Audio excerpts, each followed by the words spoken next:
नमस्कार दोस्तों, YouTube channel exam learner में आपका स्वागत है। दोस्तों आज के इस वीडियो में हम लोग उत्तर प्रदेश लोक सेवा आयोग द्वारा आयोजित गवर्नमेंट इंटर कॉलेज यानी कि जीआईसी प्रवक्ता के लिए सामान्य अध्ययन का 5वां प्रैक्टिस सेट हल करेंगे। इसके पहले 4 प्रैक्टिस सेट अपलोड हो चुका है। जो लोग नहीं देखे हैं चैनल के प्लेलिस्ट में जाके आप देख सकते हैं। ऊपर आई बटन पर क्लिक करके यहाँ भी आप देख सकते हैं। तो वीडियो को आप लोग लाइक शेयर कर दीजिएगा। चैनल पर पहली बार आए हैं तो चैनल को सब्सक्राइब कर लीजिएगा, बेल आइकन को प्रेस कर लीजिएगा, जिससे आने वाले अगले वीडियो का नोटिफिकेशन आपको पहले मिल जाए। पीडीएफ इसका हमारे टेलीग्राम चैनल पर मिल जाएगा। नीचे डिस्क्रिप्शन में टेलीग्राम का लिंक दे दिया गया है, वहाँ से ज्वाइन करके आप पीडीएफ भी डाउनलोड कर सकते हैं। तो चलिए शुरू करते हैं। ये आपका प्रैक्टिस सेट 5वां है। तो आज का पहला प्रश्न है, निम्नलिखित में से किसको चालकोलिथिक युग भी कहा जाता है? तो यहाँ 4 विकल्प दिया गया है, इसमें से बताना है कौन सा सही होगा। तो सी ऑप्शन सही हो जाएगा यहाँ पे, ताम्रपाषाण युग को। जिस काल में मनुष्य ने पत्थर और तांबे के औजारों का साथ साथ प्रयोग किया, उस काल को ताम्रपाषाणी काल कहते हैं। इसे चैल्कोलिथिक युग भी कहा जाता है। तो यहाँ पे सी ऑप्शन से हो जाएगा आपका। और दूसरा प्रश्न है, निम्नलिखित में से किस सुल्तान ने ईरान की राजतंत्रीय परंपराओं को ग्रहण किया तथा उन्हें भारतीय वातावरण में समन्वित किया? तो यहाँ ए ऑप्शन से हो जाएगा आपका, इल्तुतमिश ने। सल्तनतकालीन शासक इल्तुतमिश ने तुर्कों को बड़ी संख्या में अवस्थाएं प्रदान की। इल्तुतमिश ने कहा था कि भारत अरब नहीं है, इसे दारुल इस्लाम में परिवर्तन करना संभव नहीं है। इल्तुतमिश ने बगदाद के खलीफा से मांग पत्र प्राप्त कर अपने भारतीय प्रदेशों की वैधानिक स्वीकृति प्राप्त की और उसमें ईरान की राजतंत्रीय परंपराओं को ग्रहण किया तथा उसे भारतीय वातावरण में समन्वित भी किया। और इल्तुतमिश को जो है गुलामों का गुलाम भी कहा जाता है, ये ध्यान दीजिएगा। और तीसरा प्रश्न है, यहाँ सरकी सुल्तानों के शासनकाल में निम्न स्थानों में से किसे पूर्व का सिराज कहा जाता था? तो काफ़ी फेमस क्वेश्चन है, सी ऑप्शन से होगा जौनपुर। चौथा क्वेश्चन है, दहसाला प्रणाली किससे विकसित हुई है? तो ये जाप्ती प्रणाली से विकसित हुआ है, बी विकल्प से हो जाएगा। अकबर ने टोडरमल के अधीन संपूर्ण राज्य व्यवस्था में परिवर्तन करके जब्ती प्रणाली को लागू करवाया था और यही प्रणाली आगे चल करके 1580 में दहसाला प्रणाली का आधार बनी। और दहसाला प्रणाली ये संपूर्ण राज्य में लागू नहीं की गई थी, बल्कि केवल उन्हीं क्षेत्रों में प्रचलित हुई जिन क्षेत्रों में जब्ती प्रणाली प्रचलित थी। तो बी ऑप्शन सही होगा यहाँ। पांचवा जो प्रश्न है, महालवारी प्रथा कहाँ लागू की गई थी? तो यह लागू किया गया था उत्तर प्रदेश और राजस्थान में, सी विकल्प से होगा यहाँ पे। अंग्रेजों ने भू राजस्व की महालवाड़ी प्रथा गंगा के दोआब, पश्चिमोत्तर प्रांत, मध्य भारत के कुछ भागों तथा पंजाब में लागू किया था और यह जमींदारी प्रथा का संशोधित रूप था, महालवाड़ी प्रथा। छठवां प्रश्न है, निम्नलिखित में से कौन सा भारत में अंग्रेजी भू राजस्व नीति का परिणाम नहीं था? तो वह है हस्तशिल्प उद्योगों का नाश, डी ऑप्शन से होगा यहाँ पे। और सातवां जो प्रश्न है, रानी लक्ष्मीबाई को अंतिम युद्ध में सामना करना पड़ा था किससे? तो ए विकल्प से हो जाएगा, ह्यूरोज से। रानी लक्ष्मीबाई को अंतिम युद्ध में ह्यूरोज से सामना करना पड़ा था और सर्वप्रथम रानी लक्ष्मीबाई ने उसे हरा दिया, परंतु बाद में अप्रैल 1858 को ह्यूरोज ने झांसी पर पुनः अधिकार कर लिया था। और आठवां क्वेश्चन है, 1921 का मोपला विद्रोह हुआ था, क्षेत्र पूछा गया है आपसे, कभी कभी सन भी पूछा जाता है। मोपला विद्रोह याद रखिएगा 1921 में। क्षेत्र जो है ये आपका मालाबार क्षेत्र है, केरल में पड़ता है, सी विकल्प से होगा यहाँ पे। मोपला विद्रोह यह केरल के मालाबार क्षेत्र में 1921 में हुआ था और यहाँ पर काश्तकार अधिकतर बटाईदार मुसलमान थे और जमींदार व अधिकतर हिंदू थे। आंदोलन जमींदारों के शोषण के खिलाफ हुआ था। और नौवां प्रश्न है, पीर पंजाल श्रेणी पाई जाती है कहाँ पर? तो यह पाया जाता है जम्मू एवं कश्मीर में, बी ऑप्शन से हो जाएगा यहाँ पे। मध्य हिमालय की पीर पंजाल श्रेणी ये जम्मू कश्मीर में पाई जाती है और इसमें आपका कई श्रेणियाँ हैं, जैसे धौलाधर श्रेणी है हिमाचल प्रदेश में है, नाग टिब्बा श्रेणी व महाभारत श्रेणी ये नेपाल में पड़ता है, मसूरी श्रेणी ये आपका कुमायूं में पाया जाता है। और 10वां जो प्रश्न है, भारत के किस राज्य में मानसून का आगमन सबसे पहले होता है? तो यहाँ पे आपका डी विकल्प से हो जाएगा, केरल में। भारत में मानसून का आगमन सबसे पहले केरल में होता है और भारत ये आपको पता होगा कि मानसूनी जलवायु का देश है, परंतु इसके बृहद भौगोलिक विस्तार और प्रायद्वीपीय आकृति एवं हिमालय जैसी विशाल पर्वत श्रृंखला की उपस्थिति के कारण भारत की जलवायु में काफ़ी अधिक आंतरिक विषमता देखने को मिलती है। भारत का आधा भाग शीतोष्ण कटिबंध में स्थित है। इसके बावजूद हिमालय पर्वतमाला की उपस्थिति के कारण भारत में उष्ण एवं उपोष्ण प्रकार की जलवायु पाई जाती है। भारत में सामान्यतः देखा जाए तो 1 जून को प्रतिवर्ष केरल में मानसून वह पहुंचता है। और 11वां प्रश्न है, चंद्रमा पर वायुमंडल नहीं होने का क्या कारण है? तो यहाँ डी ऑप्शन सही होगा कि इस पर गैस अणुओं का पलायन वेग उनके वर्ग माध्य मूल वेग से कम होता है। चंद्रमा पर वायुमंडल नहीं होने के कारण इस पर गैस के अणुओं का पलायन वेग उनके वर्ग माध्य मूल वेग से जो है कम होना है। इसका पृथ्वी की निकटता से कोई संबंध नहीं है और न ही सूर्य से प्रकाश प्राप्त करने से। पृथ्वी भी जो है सूर्य की परिक्रमा करती है, परंतु यहाँ पर वायुमंडल विद्यमान है। तो यहाँ पे आपका ए सी जो दिया गया है कि यह पृथ्वी की परिक्रमा करता है, तो ये पूरी तरह से जो है आपका गलत है। यहाँ पे डी ऑप्शन यहाँ पे सही हो जाएगा आपका। अगला क्वेश्चन अब आपका प्रश्न संख्या जो है 12 है कि निम्नलिखित लवणों में से सागरीय जल लवणता में किसका अधिकतम योगदान है? तो यहाँ पे जो है आपका डी ऑप्शन से हो जाएगा सोडियम क्लोराइड का। 1884 में चैलेंजर अन्वेषण के समय डिटमार ने जो है सागर में 47 प्रकार के लवणों का जो है पता लगाया, जिनमें 7 प्रकार के जो है लवण वह सर्वाधिक महत्वपूर्ण है। पहला जो था सोडियम क्लोराइड, यदि परसेंटेज में इसका मात्रा देखा जाए तो 77.8% जो है पाया जाता है। इसके बाद मैग्नीशियम क्लोराइड है, वह 10.9% पाया जाता है। तो सर्वाधिक यहाँ पूछा गया है, तो आपका डी ऑप्शन सही होगा यहाँ पे सोडियम क्लोराइड। और 13वां प्रश्न है आपका, निम्न में से कौन एक संसदीय प्रणाली का आवश्यक गुण नहीं है? तो वह आपका निश्चित कार्यकाल, certain term of the office. D विकल्प से हो जाएगा। वास्तविक कार्यपालिका का कार्यकाल निश्चित नहीं होता है और वास्तविक कार्यपालिका अपने पद पर तभी तक रहती है जब तक उसे संसद यानी कि निचले सदन अथवा लोकप्रिय सदन में बहुमत प्राप्त होता है। निश्चित कार्यकाल अध्यादेशात्मक शासन प्रणाली की विशेषता है, न कि जो है संसदीय प्रणाली की। तो डी ऑप्शन सही हो जाएगा यहाँ। 14वां प्रश्न है आपका, केंद्रीय बैंक का सर्वाधिक महत्वपूर्ण कार्य है? तो यह है साख नियंत्रण, क्रेडिट कंट्रोल। डी विकल्प से होगा यहाँ पे। केंद्रीय बैंक का सर्वाधिक महत्वपूर्ण कार्य ये साख का नियंत्रण करना होता है और केंद्रीय बैंक साख नियंत्रण के लिए 2 तरीके अपनाता है। पहला जो है परिमाणात्मक साख नियंत्रण और दूसरा जो है गुणात्मक साख नियंत्रण। 15वां प्रश्न, एम्पियर क्या नापने की इकाई है? तो काफ़ी इजी क्वेश्चन है ये आपका। बी विकल्प से हो जाएगा यहाँ पे इलेक्ट्रिक करंट यानी कि विद्युत धारा।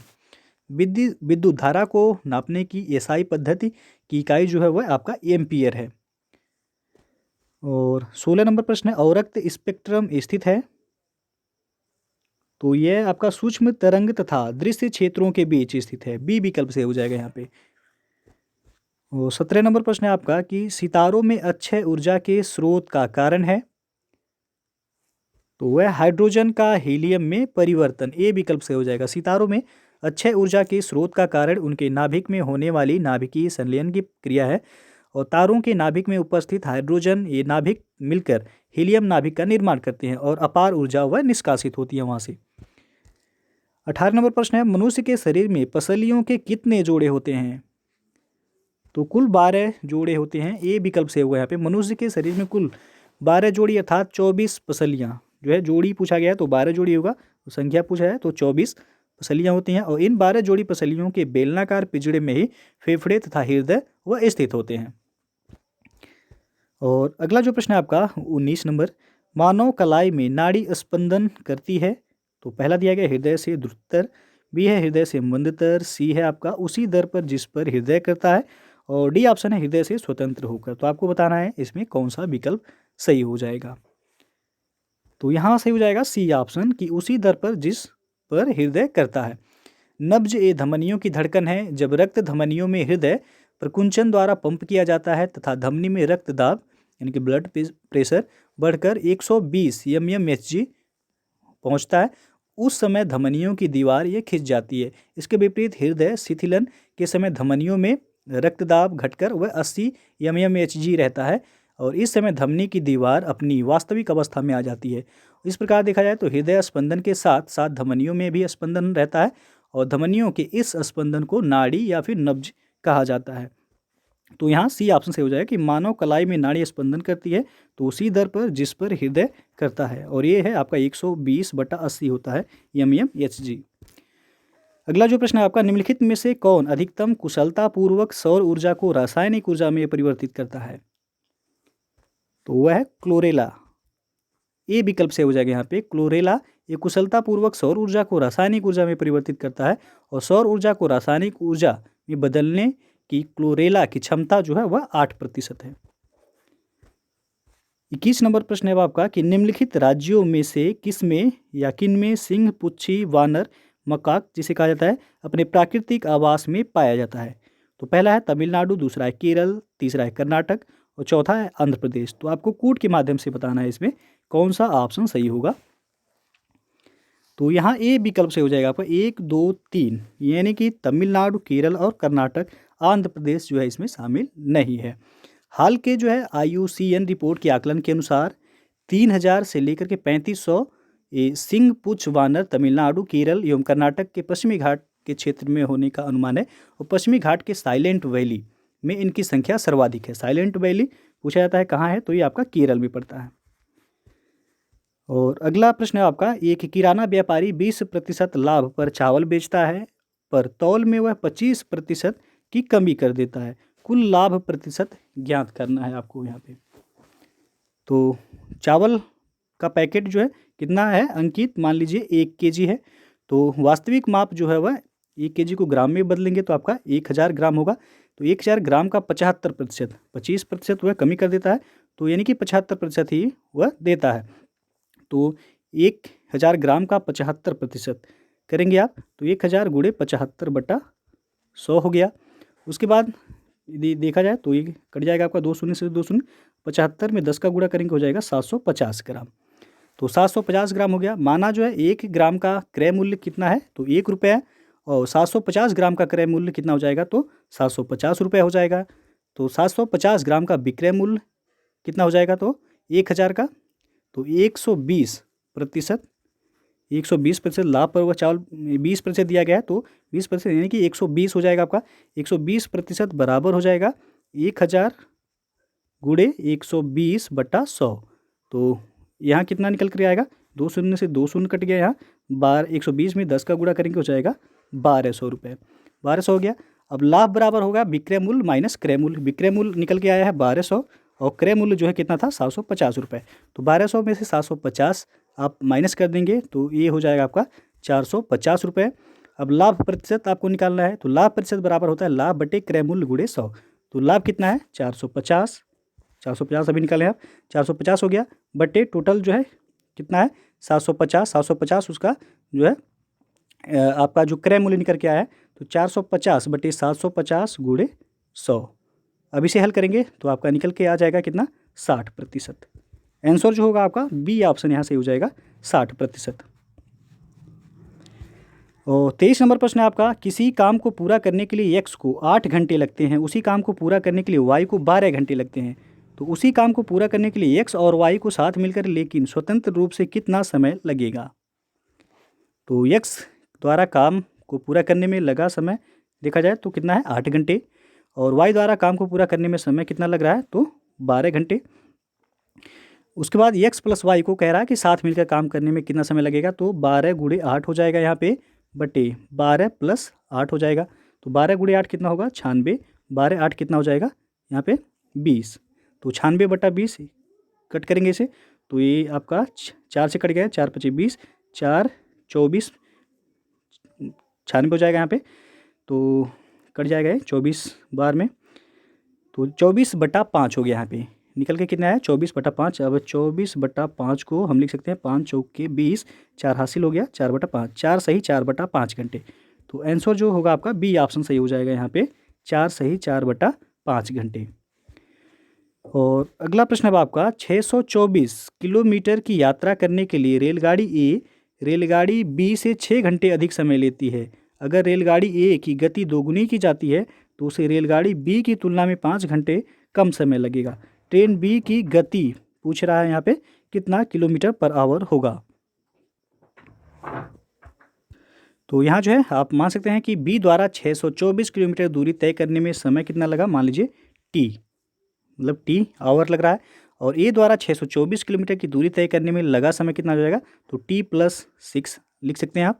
और ए की चाल कितना है, तो ए की चाल हो जाएगा आपका 624 बटे t+6 हो गया ए की चाल km/h में। तो ए की गति दोगुनी करने पर t-5 घंटे समय लगेगा। और आपको पता है चाल बराबर कितना होता है, दूरी बटे समय से ए जो है निकल के आएगा आपका। तो आप 2 मान सकते हैं, यहाँ 2 कॉमन लेंगे तो हो जाएगा 624 बटे टी प्लस 6 बराबर हो जाएगा 624 बटे t-5। तो आप 2 कॉमन ले लेंगे तो t-5 एक ब्रैकेट में हो जाएगा बराबर t+6 हो जाएगा एक ब्रैकेट में। तो 2t हो जाएगा, गुणा करेंगे आप तो 2t-10 हो जाएगा और बराबर हो जाएगा t+6। तो t बराबर कितना निकल के आएगा, t बराबर निकल के आएगा 16 घंटे। तो b की चाल अब जो है 624 में 16 को भाग कर देंगे तो 624 बटे 16, ये इसको आप काट दीजिए, कट जाएगा।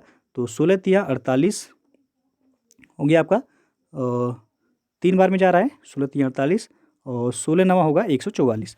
तो ये आपका हो गया 39 बार में कट जा रहा है। तो निकल के आपका आंसर जो आएगा ए ऑप्शन से होगा यहाँ पे 39 किलोमीटर पर आवर। बी की चाल पूछा रहा है आपसे, तो बी की चाल कितना है, 39 किलोमीटर पर आवर होगा यहाँ। 25वां प्रश्न है आपका, 16 सितंबर 2020 को जारी मानव पूंजी सूचकांक 2020 में भारत का कौन सा स्थान है इसमें।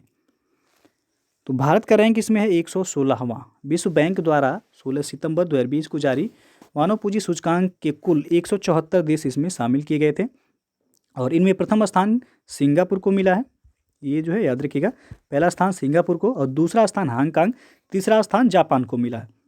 और मानव पूंजी सूचकांक 2020 में भारत को 116वें रैंक पर जो है रखा गया है और 174वां स्थान मध्य अफ्रीकी गणराज्य को मिला है जो कि अंतिम है। 26 नंबर प्रश्न है, गिरीश चंद्र मुर्मू किस क्रम के नए नियंत्रक एवं महालेखा परीक्षक यानी कि कैग नियुक्त किए गए हैं, क्रम पूछा गया है इसमें। तो सी ऑप्शन से हो जाएगा यहाँ पे 14वें क्रम के। गुजरात कैडर के 1985 बैच के जो है IAS अधिकारी और जम्मू कश्मीर के पूर्व उपराज्यपाल भी रह चुके हैं गिरीश चंद्र मुर्मू। ये भारत के 14वें नियंत्रक एवं महालेखा परीक्षक नियुक्त किए गए हैं। और अगला क्वेश्चन है, समावेशी इंटरनेट सूचकांक 2020 के अनुसार भारत को किस पायदान पर रखा गया है। तो भारत को इसमें जो है 46वें रैंक पर रखा गया, स्थान पर रखा गया। सी विकल्प से हो जाएगा, समावेशी इंटरनेट सूचकांक को भारत को 46वें पायदान पर रखा गया है और पिछले वर्ष भारत की रैंक जो इसमें थी 47वां था। तो पिछला वर्ष यदि पूछा जाए तो 47वें स्थान पर था, वर्तमान में 46वें स्थान पर है।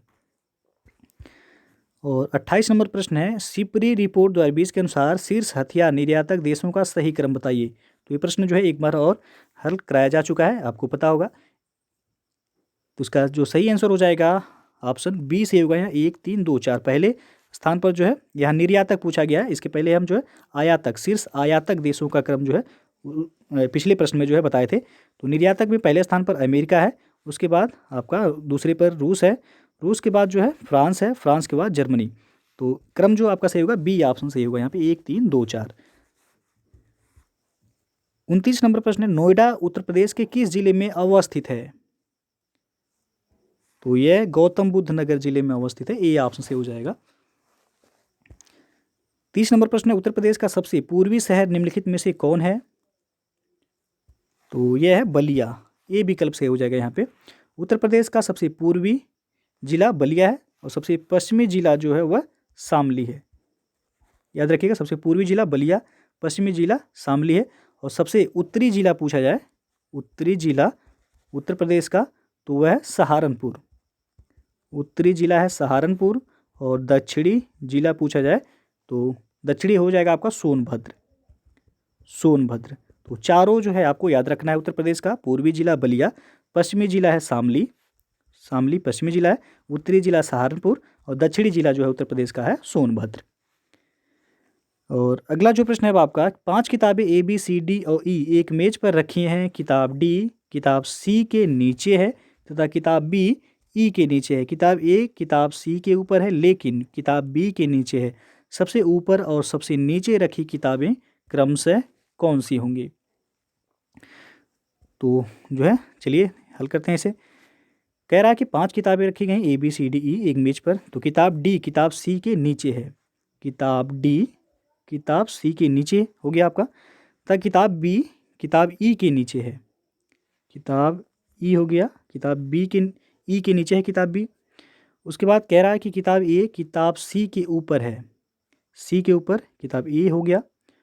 और तो ये 5 किताबें हो गई आपकी। तो पूछ रहा है इसमें से लेकिन किताब बी के नीचे है, तो बी के नीचे है ही, सबसे ऊपर और सबसे नीचे, सबसे ऊपर हो जाएगा ई, सबसे नीचे हो जाएगा डी, ई और डी, यानी कि बी विकल्प से हो जाएगा यहाँ पे। अगला प्रश्न है आपका, एक घड़ी 8 बजे प्रातः ठीक की गई घड़ी 24 घंटे में 10 मिनट तेज हो जाती है और दूसरे दिन जब घड़ी 1 बजे साय दिखती है तो सही समय क्या होगा। तो प्रातः 8 बजे से अगले दिन साय 1 बजे तक जो घंटों की संख्या देखा जाए तो 24 और प्लस 5 कितना हो जाएगा, यहाँ 29 हो जाएगा।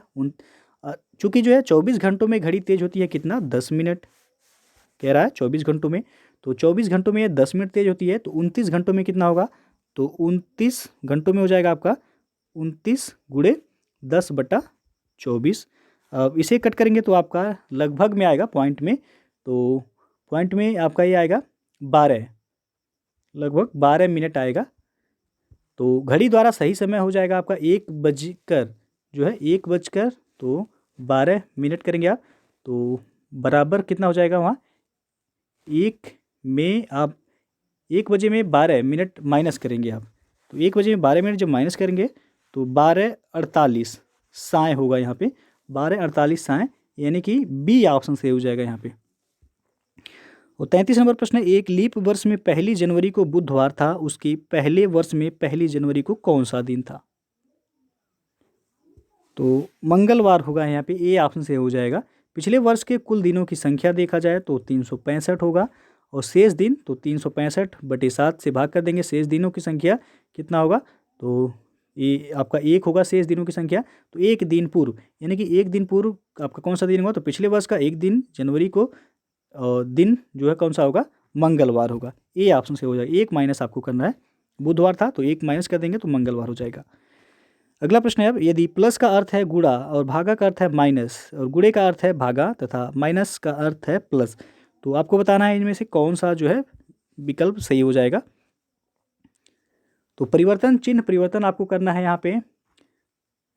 तो चिन्ह परिवर्तन करेंगे तो कह रहा है कि यहाँ पे 5 + 12 है, तो प्लस के स्थान पर आपको क्या करना है, गुणा करना है, तो 5 × 12 हो जाएगा।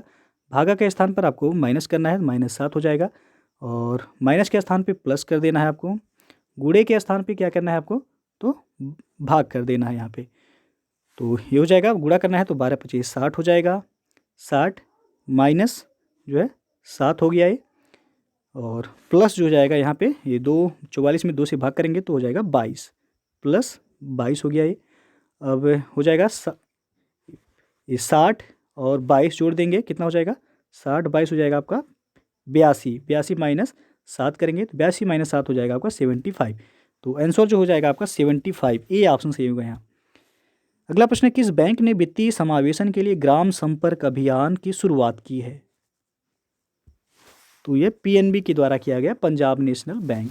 सार्वजनिक क्षेत्र के बैंक पंजाब नेशनल बैंक ने वित्तीय समावेशन और साक्षरता कार्यक्रम ग्राम संपर्क अभियान की शुरुआत की है और यह अभियान डिजिटल क्रेडिट, सामाजिक सुरक्षा और वित्तीय साक्षरता पर केंद्रित है। अगला जो प्रश्न है, केंद्रीय सूचना आयोग के नए मुख्य सूचना आयुक्त किसे नियुक्त किया गया है। तो डी ऑप्शन से होगा यहाँ पे, यशवर्धन कुमार सिन्हा को 7 नवंबर 2020 को यशवर्धन कुमार सिन्हा को केंद्रीय सूचना आयोग का नया मुख्य सूचना आयुक्त नियुक्त किया गया है। वे जो है बिमल जुल्का का स्थान इन्होंने लिया है। तो यदि पूछा जाए इन्होंने किसका स्थान लिया है, तो बिमल जुल्का का इन्होंने स्थान लिया है। अगला क्वेश्चन है, सिटमैक्स 2020 सैन्य अभ्यास में कुल कितने देशों ने भाग लिया है। तो यहाँ पे बी ऑप्शन से हो जाएगा, कुल 3 देशों ने। 21 से 22 नवंबर 2020 के बीच जो है भारत, सिंगापुर और थाईलैंड, सिटमैक्स में कौन शामिल हुआ, तो भारत शामिल हुआ इसमें, सिंगापुर हुआ और थाईलैंड, 3 देश इसमें शामिल हुए थे। तो बी ऑप्शन से हो जाएगा। और 38 नंबर प्रश्न है, COP26 का आयोजन किस स्थान पर आयोजित किया जाएगा। तो यह ग्लासगो स्कॉटलैंड में आयोजित किया जाएगा, सी विकल्प से हो जाएगा। संयुक्त राष्ट्र ब्रिटेन की संयुक्त मेजबानी में 12 दिसंबर 2020 को घोषणा की गई कि 2021 का COP26 ग्लासगो स्कॉटलैंड में आयोजित किया जाएगा। 39 नंबर प्रश्न है, टीवी चैनलों की टीआरपी प्रणाली की समीक्षा हेतु किसकी अध्यक्षता में एक समिति गठित की गई है। तो यह ए विकल्प से हो जाएगा यहाँ पे शशि एस वेम्पति। सूचना एवं प्रसारण मंत्रालय ने टीवी चैनलों की वर्तमान टीआरपी यानी कि टेलीविजन रेटिंग पॉइंट, इसका फुल फॉर्म होता है। टीआरपी के मूल्यांकन करने के लिए जो है नवंबर 2020 में प्रसार भारती के सीईओ शशि एस वेम्पति की अध्यक्षता में 4 सदस्यीय समिति का गठन किया गया है। तो ये विकल्प से हो जाएगा। अंतिम प्रश्न है, हाल ही में राष्ट्रीय कार्यक्रम और परियोजना प्रबंधन नीति प्रारूप का शुभारंभ किसके द्वारा किया गया है? तो यह नीति आयोग एवं भारतीय गुणवत्ता परिषद के संयोग से किया गया है। डी विकल्प से होगा। राष्ट्रीय कार्यक्रम और परियोजना प्रबंधन नीति जो है नीति प्रारूप को नीति आयोग एवं भारतीय गुणवत्ता परिषद के संयोग से शुभारंभ किया गया। यह अवसंरचना विकास कार्यक्रम और परियोजनाओं के प्रबंधन को संस्थागत बनाना एवं बढ़ावा देना एवं इससे संबंध पेशेवरों को के लिए जो एक कार्यबल निर्माण करना इसका उद्देश्य है। तो डी विकल्प से हो जाएगा यहाँ। तो दोस्तों जो है ये था आपका जीआईसी यानी कि गवर्नमेंट इंटर कॉलेज प्रवक्ता के लिए जीएस का ये 5वां प्रैक्टिस सेट है। इसके पहले 4 प्रैक्टिस सेट अपलोड कर चुके हैं। तो जो लोग नहीं देखे हैं चैनल के प्लेलिस्ट में जाके आप वहाँ से देख सकते हैं। तो वीडियो यदि पसंद आया हो तो लाइक शेयर कर दीजिएगा। चैनल को अभी तक आप सब्सक्राइब नहीं किए हैं तो चैनल को सब्सक्राइब कर लीजिएगा। बेल आइकन को प्रेस जरूर कर लीजिएगा जिससे आने वाले अगले वीडियो का नोटिफिकेशन आपको पहले मिल जाए। पीडीएफ टेलीग्राम चैनल पर मिल जाएगा। नीचे डिस्क्रिप्शन में टेलीग्राम का लिंक दे दिया गया, वहाँ से ज्वाइन करके आप पीडीएफ भी डाउनलोड कर सकते हैं। दोस्तों यदि आप यूपी पेट एग्ज़ाम की तैयारी करना चाहते हैं तो आप अनअकैडमी से जुड़ के यूपी पेट एग्ज़ाम को आसानी से क्रैक कर सकते हैं। ये बैच आपका 1 मार्च से स्टार्ट हो रहा है और ये 10 जुलाई यानी कि 4 महीने का जो है कोर्स का ड्यूरेशन है। इसमें आपको यूपी के टॉप एजुकेटर्स के द्वारा पूरे सिलेबस को कवर कराया जाएगा। लाइव क्लासेस हैं, इसमें वीकली क्यूज हैं और पीडीएफ नोट्स आपको अवेलेबल कराए जाएंगे। तो जो लोग यूपी पेट एग्ज़ाम को क्रैक करना चाहते हैं आप जुड़ सकते हैं। नीचे डिस्क्रिप्शन में लिंक दे दिया गया है, वहाँ से जाके आप देख सकते हैं। और आप इसके लिए सबसे पहले आपको अनअकैडमी का लर्निंग ऐप इंस्टॉल करना होगा। इंस्टॉल करने के बाद आप सब्सक्रिप्शन ले सकते हैं। सब्सक्रिप्शन लेने के लिए आप हमारा रेफरल कोड यूज जरूर कीजिएगा, एग्जाम लर्नर EXAMLEARNER, जिससे आपको जो है 10% का एडिशनल डिस्काउंट भी मिल जाएगा।